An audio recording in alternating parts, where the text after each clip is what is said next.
Welcome back into the GSMC Sports Podcast.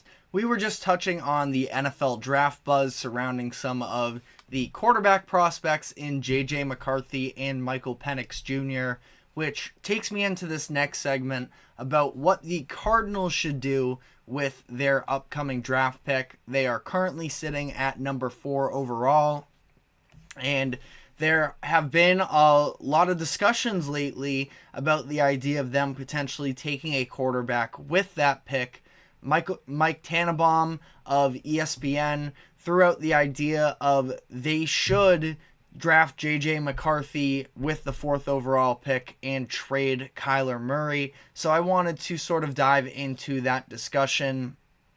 To me personally, it doesn't sound great to me, where first off, you are inherently trading a quarterback where I'm not the biggest fan of Kyler Murray, and I know that he's going to be making as much money as he is, almost upwards of $50 million in some of the coming seasons, but at the same time, his value is so low right now because of all the injuries that he's been dealing with. He did come back late last season after suffering a torn ACL in the 2022 season, but this is the former number 1 overall pick that you ended up giving a $230 million contract to just a couple years, and I think it would be a really bad look for them. Now, ultimately, you can't look too much into how is this move going to be perceived. You have to ultimately do what is right for the team. If this is what they feel like is right for the team,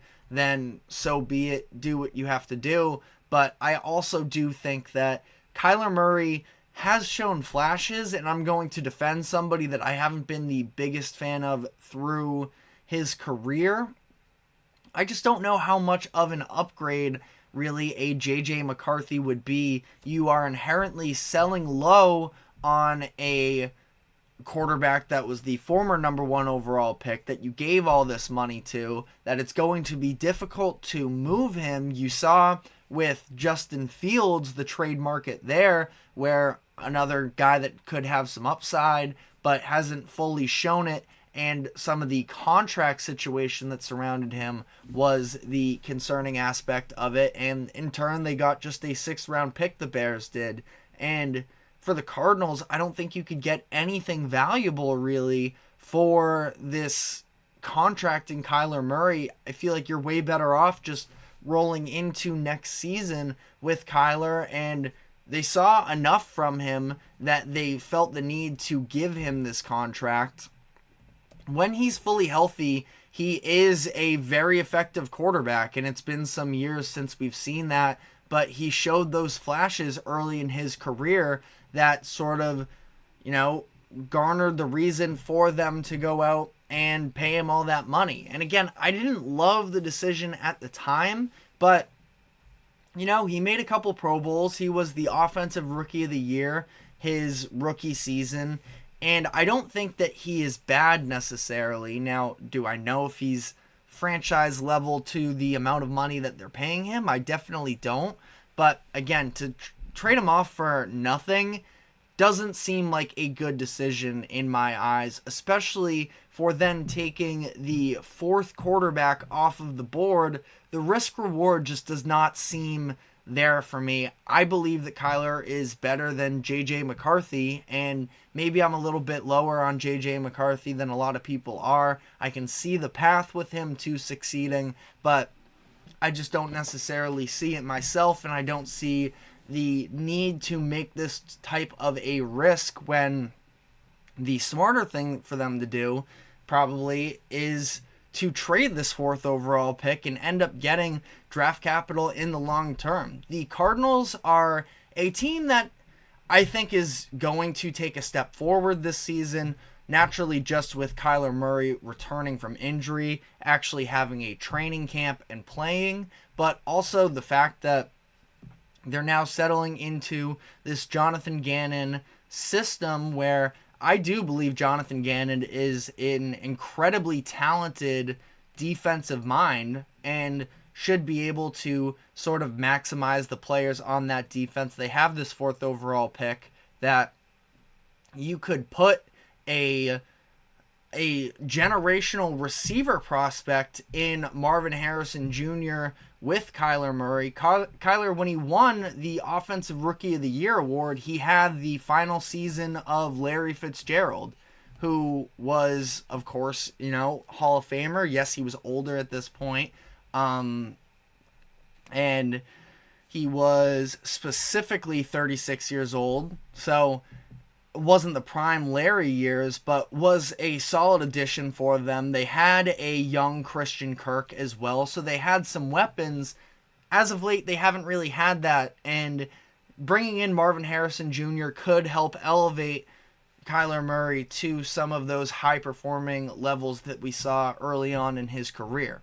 Now, I think that if you don't want to go that direction, I would also, if I'm the Cardinals, rather trade down and receive multiple draft picks in the future than, again, make this transaction where you are selling low on your biggest asset, essentially, and you are taking a shot in the dark on this quarterback while still not having any weapons around them. As it currently stands with the Cardinals receiving core, now, I'm sure they are probably going to look to add at least one receiver in this very talented, deep draft class, but the overall offense is still not very talented. Michael Wilson had a very solid rookie season for them, but still a long way to go, and that's your number one option as it currently stands. Greg Dortch has had some moments. You have James Conner in the backfield, who was dealing with injuries last year. When he's healthy, of course he is definitely an effective player. But Trey McBride as well at tight end had a nice season for them as well. But overall, I just don't think that the infrastructure is really there that it makes sense to, again, go through this move where you are potentially downgrading at a position and not doing anything. Now, again, if they are fully sold on J.J. McCarthy that he is going to be an absolute franchise guy, who knows? All power to you. I just feel like it's a huge risk that is, goes poorly and the GM loses his job like that. Like, in a second, he's gone. So we'll have to see how this goes. I always look back to the 2021 class in terms of what type of draft capital could you potentially get for a top pick like this. The Dolphins got 3 first-round picks from the Niners in that class so they could trade up for Trey Lance. Now, this is one spot back as well, so we'll see. I feel like there's also this other argument if you want to spin, maybe they could move up in the draft to potentially, whether JJ is going to go higher up on the board than we expect, or if they want to go get the likes of a Jaden Daniels. It's just, that's even going in the wrong direction where you're giving up assets to make this move that may be lateral, maybe a downgrade, still doesn't really have any definitive evidence that it's going to work out for you. The Cardinals are still a very young team that's trying to find their own, and I think this would be way too drastic for them. It would be one thing if Kyler Murray had the type of value that you could get some high draft capital. I just don't think that that is the case now. I believe Tannenbaum also threw out the idea of trading, and I don't have the exact mock trade in front of me, so I'm just sort of going to speculate a little bit on it, of the idea of them trading Kyler Murray to the Vikings. It would probably take some first-round picks as well from the Vikings in this mock trade, but I don't think that they would do that. I really struggle to see how this all works out necessarily in a way that is a win-win to anyone. I mean, if the Cardinals could get both of the Vikings first-round picks in this deal, then I can't say that would be a bad move necessarily. If you get to shuffle, you get multiple first-round picks this year, 3 first-rounders as it currently stands. You maybe get your new quarterback. You try and reset up in this new Jonathan Gannon team, but I feel like that's a little far-fetched. I don't know if Kyler Murray could go for 1 first-round pick, let alone 2. Maybe. I don't think the Vikings are necessarily all that desperate. No, they don't have a quarterback as it currently stands, but I feel like they would probably rather go ahead and take J.J. McCarthy at the 4th overall pick and trade those first-round picks because of the cheap contract than going out on a limb for Kyler Murray and the type of contract that he has. So I just don't think it lines up really for any of these teams that are being talked about. As far as what I think the Cardinals should do, I mean, ultimately, I feel like if J.J. McCarthy is going to be a shoo-in here in the top 4, it's probably just the most worth it to try and get as much draft capital as you can, ideally in this coming draft as well, so that you can get a swing at one of these top wide receivers that are in the class. It won't be Marvin Harrison Jr. maybe, but there's still tons of wide receiver talent in this class. You go and you get at least one of them. Plus, they just did some shuffling on their offensive line as well. Maybe we'll see what plays out there, but they do need a lot of talent on the roster. I like what Jonathan Gannon did last season to have them be a competitive team. Were they good? Ultimately, no, but they were in a lot of these games, even with Josh Dobbs starting at quarterback, who lost his job to Nick Mullins. As much as some of the Dobbs moments from this season were electric, ultimately this team was right along the lines of a 4-13 team, but he still had them playing hard, and there's a lot of moves they need to make before they become a real competitor. And I think that in part of that is playing out the season with Kyler Murray. See what you have. Jonathan Gannon has not been able to, I know he's more of a defensive specialist, let him evaluate what there is in Kyler Murray going forward in this season and figure it out from there. I don't know how much worse Kyler's draft stock can really get. He's set to make $49 million against the cap this season. He gets slightly cheaper next season, so maybe there's a little bit more of a window for the Cardinals to move on from him then. He's also set to make $55.5 million in 2026.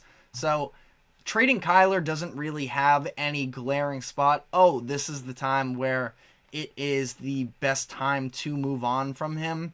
But I feel like this is probably the worst time to move on from him with all the injuries that he has been dealing with up to this point. There isn't an out in his contract until 2028. So it seems like they're stuck with him a little bit and stuck with somebody who could end up being good. Again, not that I've been the biggest fan of Kyler up to this point in his career, but if he stays healthy, there is plenty of talent with him. And I think that there is a path for him to sort of work out still as well. They're going to need an actual receiver, which is why Marvin Harrison Jr. would potentially make a lot of sense if they choose to stick there. But I guess we'll have to see what the front office decides on that one. But we're going to be taking our final break of the show. When we come back on the other end, going to be diving into some MLB with opening day taking place yesterday. We will get into the biggest moments there, so stick with us and we will be right back.